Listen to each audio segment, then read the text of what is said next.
অসম দাপোনৰ তৰফৰ পৰা আজি আমি আহি উপস্থিত হৈছোহি গুৱাহাটীৰ চান্দমাৰীৰ অভিযান্তি খেলপথাৰত অনুষ্ঠিত হৈ থকা গ্ৰন্থমেলাত।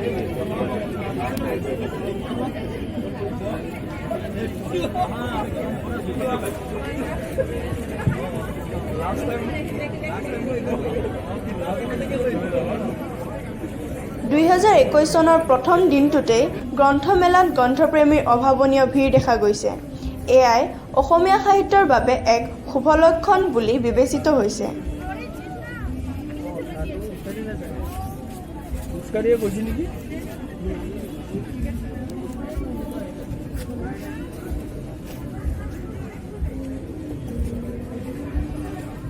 তেত্ৰিশতম গুৱাহাটীৰ গ্ৰন্থমেলা 10 জানুৱাৰী পৰ্যন্ত অনুষ্ঠিত হৈ থাকিব বুলি অসম দাপোনৰ আগত উদ্যোক্তাসকলে জনায়।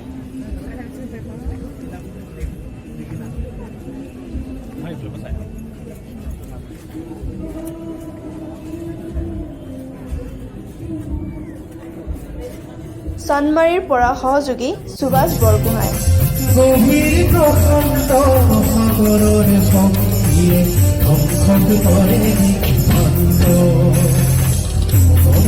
মানৱ শান্তিৰ সমদল সৃষ্টিকামী জীৱন্ত সেয়েহে মনৰ মন প্ৰশান্ত সাগৰ পূৰ্ণিমাদায়